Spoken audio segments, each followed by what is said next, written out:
Hello, my dear student. It's our first lecture on data communications.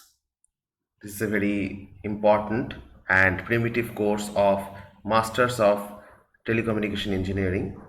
So our course code is TEL 06121103. So that's the first week, and we will go through to the lecture of overview of data communication. So, going through to the lecture, first of all, we have to know what's the background of data communication.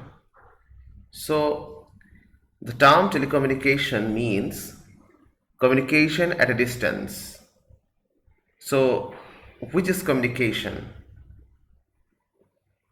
There are a lot of ways to communicate, but which communication we will take as granted in engineering? The thing is that when we pass a meaningful message, that is called and refer to information, then this is known as communication in engineering.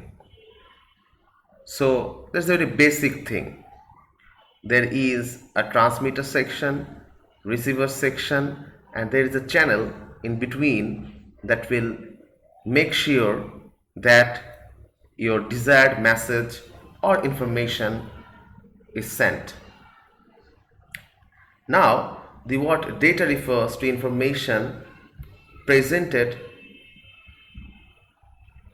in whatever form is agreed upon by the parties creating and using the data. The main thing is that what is the meaningful message, what is the desired signal that they want to know from their parties, that is called the data. So previously I have told you that what is information. It's a meaningful message, it's a desired message that needs to be communicated, and telecommunication means the communication that go through to the distance. So data communications are the exchange of data between two devices. That means there are a transmitter and there are a receiver section. Some form of transmission medium such as wire cable, there are mediums that is gonna be the middle part. That means where we should transmit the data. So if you say what will be the basic block diagram, so there is a transmitter, there is a receiver section out there, so and in between there is a channel. The channel is the medium of transmission, okay? So the channel may be wireless or wired. So if it is wireless, so the communication referred to is known as wireless communication, and if it's not, it's called as wired communication. So for data communication to occur, the communicating devices must be part of a communication system.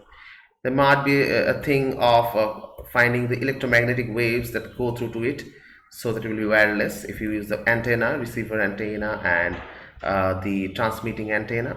So there are a lot of process in between that thing, okay?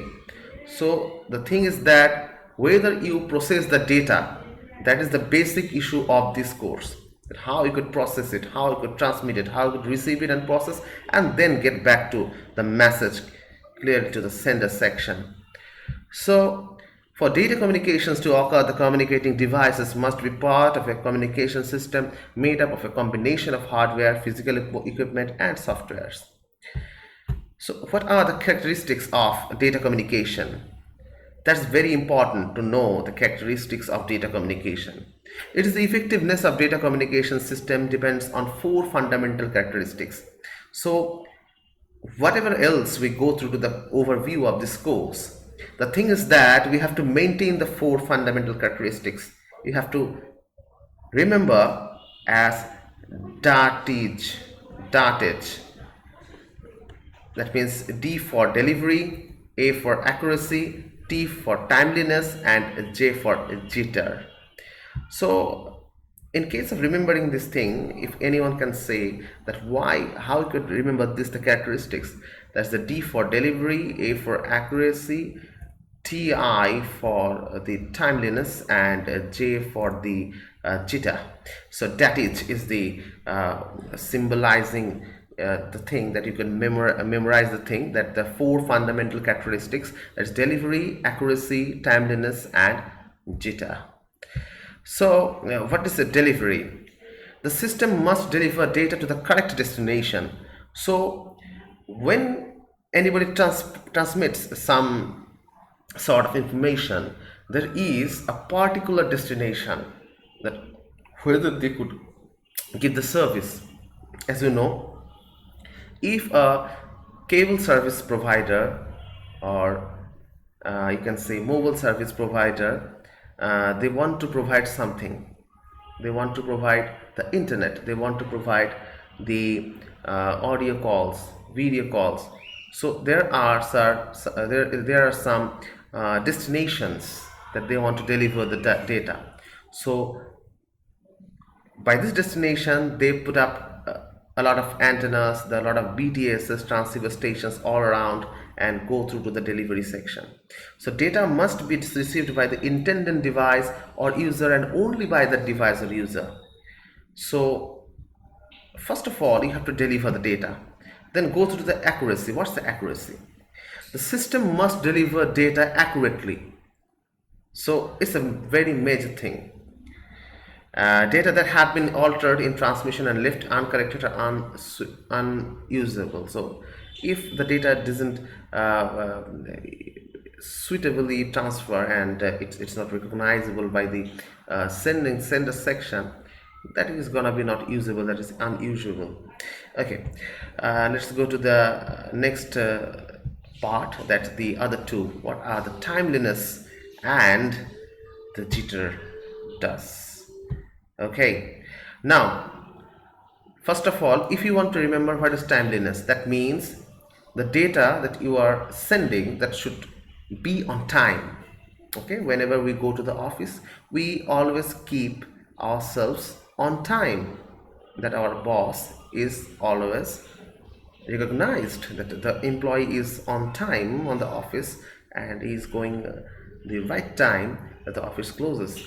So there is a timeliness to the data too. The system must deliver data in a timely manner. Data delivered late are useless.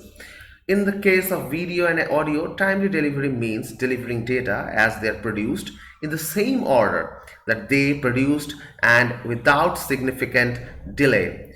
This kind of delivery is called real-time transmission. That is a very much important part, very much important term. That's real-time transmission. That is the timeliness. Okay, now go to the last characteristics, that's the jitter. Jitter refers to the variation in the packet arrival time. Whenever the packet arrives, when the packet arrives, the variation means how much delay the packet arrives. You have to think about the delay. That is the jitter. Whenever you just read about the jitter, you sometimes think that what is jitter?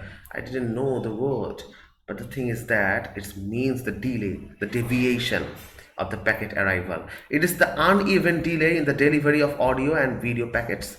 For example, let us assume that video packets are sent every 30 milliseconds. If some of the packets arrived with 30 millisecond delay and others with 40 millisecond delay, and uneven quality of the video is the result. That's the thing. So what are the packets? As we know, the data transmitted over the channel is on bits. So there are bit per second and bit per minute, BPM, BPS. That is the speed of the data. So how speed the data would go, then we can get the timeliness, real-time transmission, and a good type of communication right there. So we can get a good audio signal, good video signal on that particular process. So these four characteristics are the basics. That is the overview of the data communication characteristics. Thank you very much. We will go through to the second part of it.